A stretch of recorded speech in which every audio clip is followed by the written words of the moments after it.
Over 92,000 tech workers have been cut so far in 2026.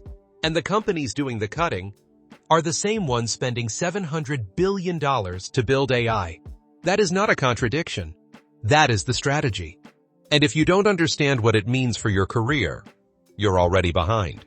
Here's what's actually happening, who it's hitting hardest, and the 5 moves that put you on the right side of this shift. Loop 1. The number is 92,000, and it keeps moving. Loop 2. The companies cutting that many people are simultaneously spending more money than most countries generate in a year. Loop 3. There is a version of this story where you come out ahead. Most people telling the story skip that part. Let's start with the numbers, because they are harder to explain away than most headlines suggest. According to Layoffs, FYI, more than 92,000 tech workers have been cut in 2026 alone, bringing the total since 2020 to nearly 900,000. That is not a blip. That is 900,000 careers interrupted, reorganized, or ended. A structural reshaping of the industry happening faster than most workers have had time to process. Amazon led the charge. 30,000 cuts since October, roughly 10% of its corporate and tech workforce, the most widespread layoffs in the company's history. Then Meta announced it would eliminate approximately 10% of its staff, about 8,000 people, beginning May 20th. Microsoft followed with a voluntary buyout program targeting around 7% of its U.S. workforce. The first time in its 51-year history that Microsoft has made this kind of offer. That last detail matters. Companies do not build first-ever programs unless the pressure forcing those programs is unlike anything the company has faced before. Nike cut 1-400 tech roles. Oracle quietly eliminated more than 10,000 positions, with savings reportedly redirected to data center funding. Block, the fintech firm, cut 40% of its workforce and issued a public warning that more companies would follow. That is 6 major employers, cutting simultaneously. And Glassdoor's chief economist, Daniel Zhao, pointed out something most people missed. Because natural attrition has slowed, fewer people are quitting in an unstable market, companies are being forced to push people out more aggressively to achieve the same headcount reductions they could previously achieve passively. The wave is not over. Earnings calls are scheduled for next week. Analysts will be pushing on AI spending and workforce plans in the same breath. Here is what makes this cycle different from every previous round of tech cuts. The companies letting workers go are not struggling.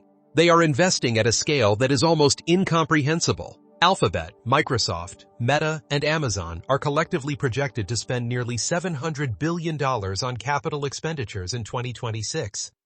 Meta alone is targeting between $115 and $135 billion this year, nearly double last year's figure, directed almost entirely at AI infrastructure. The company spent $72 billion on capital expenditures in 2025. Now, it is doubling down, even as it cuts thousands of employees. Mark Zuckerberg said it directly on Meta's January earnings call. He called 2026 the year that AI starts to dramatically change the way that we work. Then he added, "We're starting to see projects that used to require big teams now be accomplished by a single very talented person." That sentence is the business model.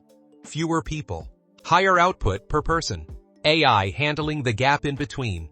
And the financial logic is airtight. If you can produce the same output with half the headcount, you don't need to justify the decision to shareholders. You get rewarded for it. Venture capital is now enforcing the same logic on startups. Companies that are not operating with maximum output and minimum headcount are having a harder time raising capital. This is not cost-cutting for survival. This is a new productivity standard being written into every funding round, every org chart, every performance review across the industry. Stay with this, because here is the part most coverage is getting completely wrong. Not all of these cuts are AI-driven. And the people saying that deserve a fair hearing before you panic or dismiss the data. Sam Altman was direct about it at the India AI Impact Summit. "There is," he said, "some AI washing where people are blaming AI for layoffs that they would otherwise do. And then there's some real displacement. Both things are happening in the same headlines." Cognizant's chief AI officer, Babak Hojat, echoed that framing. He argued it could take another 6 months to a year before companies see genuine productivity gains from AI. meaning some layoffs attributed to automation are arriving before the automation they're being blamed on has actually delivered results. Sometimes, he said, AI becomes the scapegoat from a financial perspective, like when a company hired too many or they want to resize. Nikkei Asia's breakdown gives us the clearest data available. Of the roughly 8,500 tech cuts in Q1 2026, approximately 47.9% were directly attributed to reduced need for human workers because of AI and workflow automation. The other 52%, pandemic-era overhiring, reorganization, margin pressure. Nearly half is real structural displacement, and half is cover for decisions that would have happened anyway. The distinction matters, not because it changes what you need to do about it, but because it calibrates the urgency. You are not dealing with a hypothetical future risk. You are dealing with a present one. And nearly half of every cut in the first quarter of this year carries AI's fingerprints. Here is what the data suggests separates the workers holding ground from the ones quietly losing it. Move 1. Stop treating AI as a tool and start treating it as a collaborator. IBM is the counterexample worth studying. While the rest of the industry is cutting entry-level roles, IBM tripled its entry-level hiring in 2026. Their reasoning is strategic, not charitable. AI still requires a human layer. The companies eliminating that layer entirely are also eliminating the pipeline that produces future experienced workers and mid-level managers. IBM is betting that the companies cutting entry-level roles will pay for it in 5 years. A Stanford study found that many entry-level coding and customer service jobs are already being affected by AI. But IBM's data suggests the answer is not to eliminate the entry point. It is to redesign it around what AI cannot yet do. The workers who survive this cycle are the ones making themselves that essential human layer. Not by avoiding AI, but by wrapping their judgment around it. Move 2. Audit your own role for AI exposure before your employer does it for you. A 2026 Motion recruitment study found that AI adoption is actively slowing hiring for entry-level and generalized IT roles, clerical processing, generalist coding, basic customer support analysis. If your current role sits in one of those categories, the risk is measurable and current, not theoretical. The audit question is straightforward.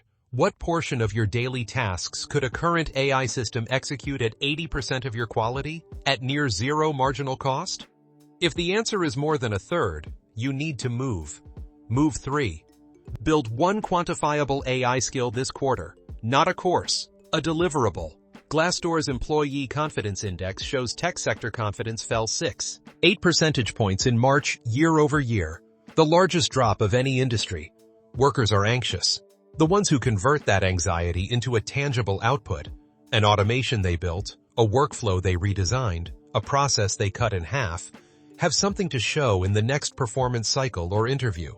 A certificate does not prove productivity. A result does. Build the result. Move 4. Position toward the categories that are still hiring. The Motion recruitment data is specific on this. AI engineers are in high demand. Salaries for specialized AI roles continue to grow, while generalist tech salaries remain flat. The gap between those two tracks is widening every quarter. You do not need to become an AI researcher to benefit from that gap. You need to move far enough toward the applied AI track that you are not in the generalist bucket when the next wave of cuts reaches your organization. An MIT simulation estimated that AI can replace nearly 12% of the U.S. workforce, approximately $1.2 trillion in lost salaries. The exposure is not evenly distributed. The workers who understand which roles are inside that 12% and which are outside it are the ones who can make a deliberate move. Move 5. Treat your skill set like a portfolio and rebalance it continuously. Anthropic CEO Dario Amodei and Ford CEO Jim Farley have both said publicly that AI will eliminate half of entry-level white-collar jobs in the U.S. That statement gets shared as a headline. The more useful frame is this. Entry-level roles are the most exposed precisely because they are the most task-repetitive and the least relationship-dependent. The workers who move through this cycle intact are the ones continuously moving up the value chain, adding judgment, relationships, and context that AI cannot replicate at scale. That is an active process. It does not happen by staying in place. And the workers who treat it as a process, not a one-time pivot, are the ones who compound their position over time, while others are reacting to the last round of announcements. 92,000 jobs cut in under 4 months. $700 billion being poured into the technology replacing parts of those roles. The companies doing both simultaneously are not confused. They are executing a deliberate strategy. The question is whether you have one too. If this reframed how you think about your own position, drop that in the comments.